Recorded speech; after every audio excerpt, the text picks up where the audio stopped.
Welcome to this episode of Connecting Cherokee.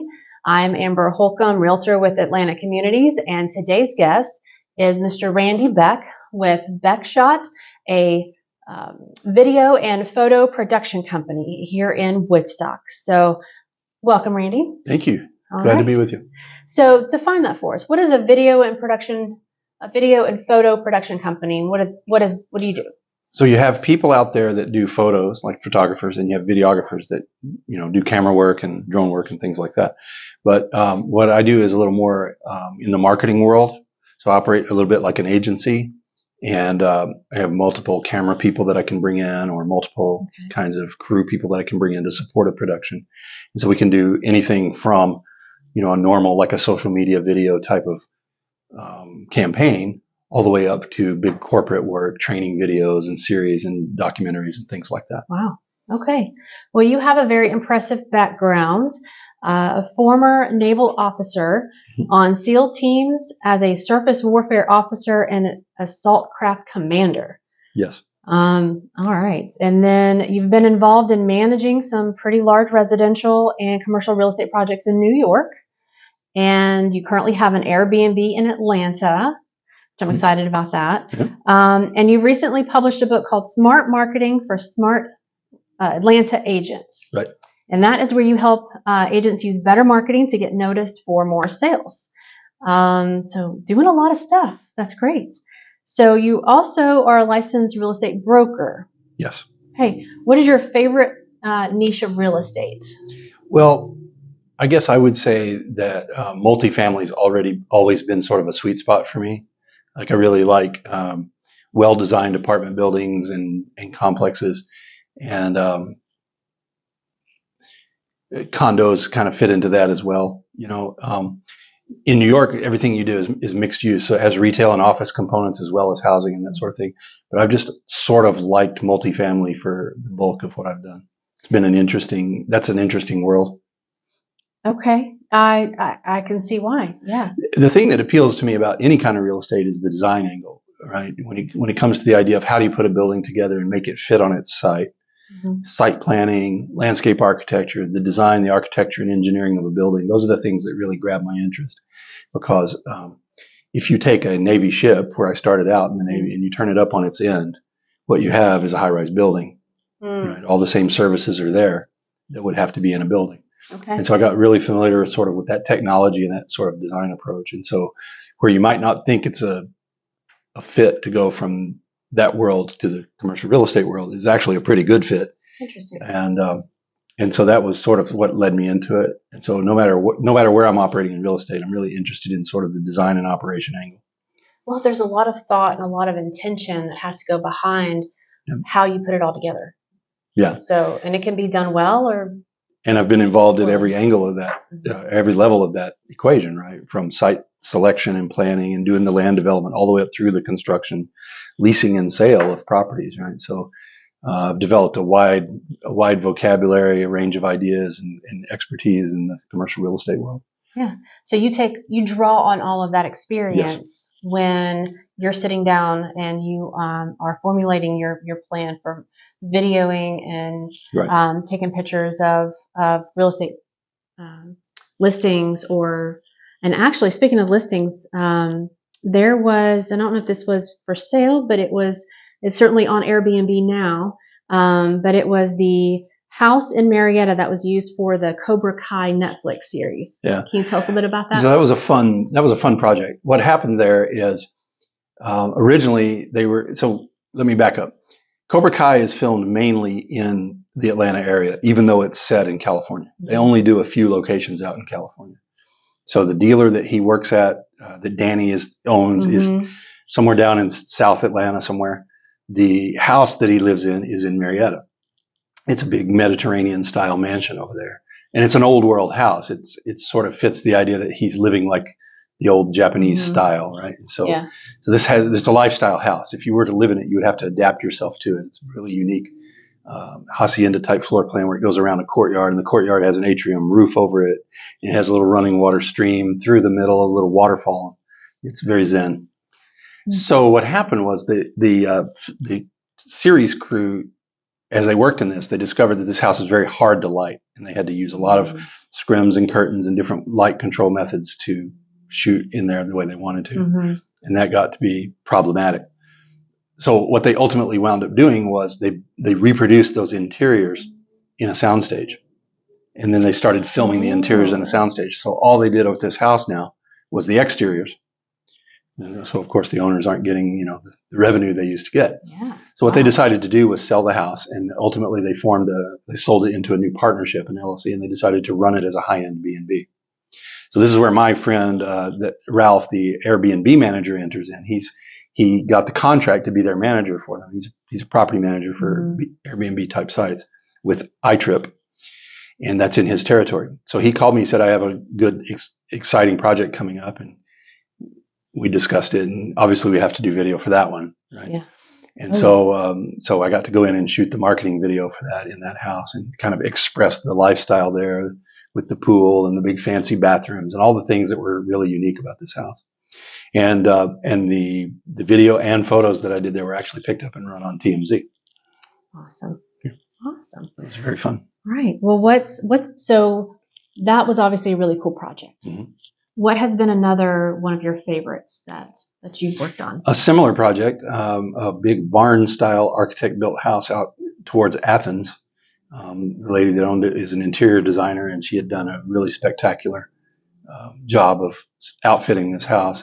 And so I did a photo and video series on that house as well. That was a lot of fun. And then the biggest of all, the most fun one, was the project we did for Cousins Properties on the renovation of Buckhead Plaza. So if you go down to Buckhead Plaza and go through that courtyard, it's been renovated really nicely, and there are 4 big giant metal sculptures in there. And they hired us to do the documentary series on the creation and installation of those pieces. So now when you go through, each piece has a QR code, and you can scan that code as you walk by the sculpture, and it will take you to our video on what that sculpture is about and how it was made and installed. Fantastic. And then there's a backup piece to that kind of talks about the history of making all this, what Cousins is all about, how they impact their community through art. And if you ever look at any of their buildings, they do real art in every one of them.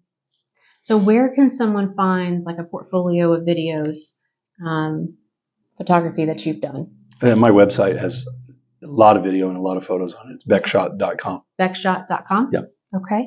Awesome. Well, what is it that on a daily basis gets you out of bed and drives you to do what you do? I have a low tolerance for boredom, so I like to stay really active. And I'm a fanatic about story. So like the way things in my life have sense and meaning to me is if I can relate them in some way in a story fashion. I was a kid that used to sit down. I was into Louis L'Amour Western books when I was a kid. I used to sit down and write my own stories like that, just to entertain myself. And so the closer I can get to pulling things into stories and expressing story in some meaningful way, then the happier I am. And I can tell that you pull that into your work when you're doing listing photos. There's always some special angle or something that you're highlighting in a really nice way that emphasizes the character of that place or the character of that space.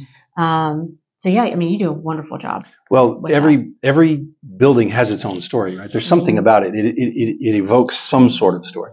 And so the idea is to find that, even in a still photo series, the idea is to find that, what's special about that place, and bring that out in some way, right? And so I like to work like that, not just stand in the corner with the widest possible angle and shoot the room. And I appreciate that. Right, because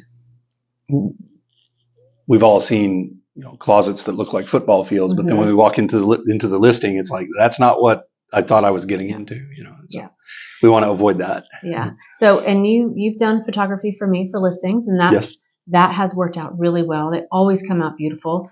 And Randy even did a video series for me for my the probate side of my business. It was like top questions on probate, and we have. I liked your video series so much that a couple of pieces of it are on my YouTube and my website for my own promotion purposes, because I thought they came out so well. Yeah, it's currently on my YouTube channel and my Facebook page. So I think about a dozen videos, and they turned out great. So he does amazing work. Okay, so What does Mr. Randy Beck do for fun? Dogs, music. I'm a guitar player. I lead the worship team at a church. I like to read a lot. I'm an outdoorsman. I like to get out and go camping, hiking, backpacking, fishing. Probably where you'll see me out the most is on the weekends doing some shotgun practice. I compete in sporting clays.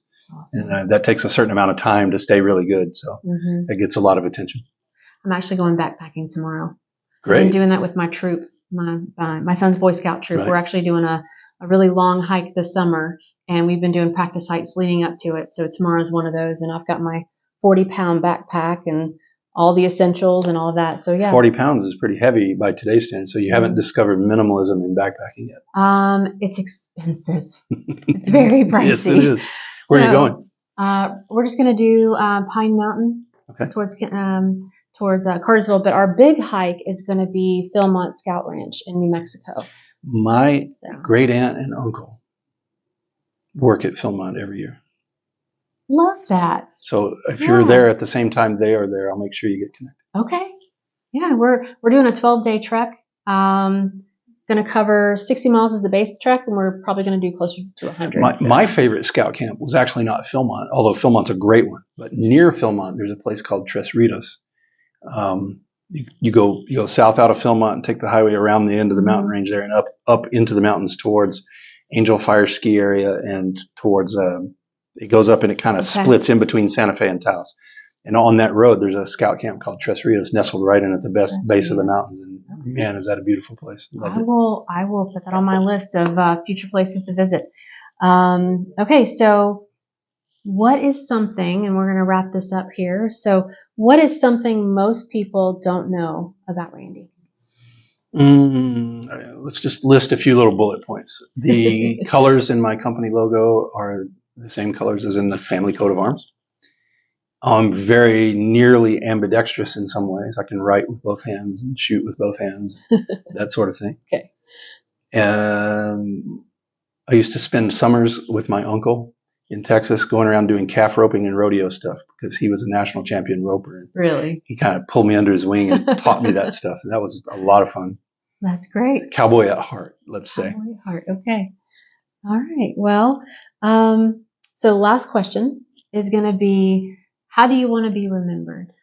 Maybe as a guy that always had a great story and as a thought leader. I try to bring my business expertise, all my education, training, and experiences to bear, on anything that I'm doing. And so if I can accomplish something that's moving those boundaries out, and in any way be considered a thought leader, then I've considered myself successful. Wonderful. Well, Randy. Thank you. Thank you for coming today. That is all for this episode of Connecting Cherokee. Randy can be found at beckshot.com. That's BECKSHOT.com. And I will have his Facebook and other social media links posted below. And if you are interested in being interviewed, reach out to me. I'd love to talk to you. And I'll just mention on the website, you can email me from there. And so if you're interested in seeing some of the hidden pieces that in the portfolio, some of the, like maybe that Cousins Properties production or anything, those are on pages on the website that I can send you a link to. Oh. And if you're into real estate and you're interested in the marketing angle or in the book that I wrote, you can email me and I will send you a copy of the ebook. Highly recommend Mr. Randy at Beckshot. Thank you. I enjoyed it. All right.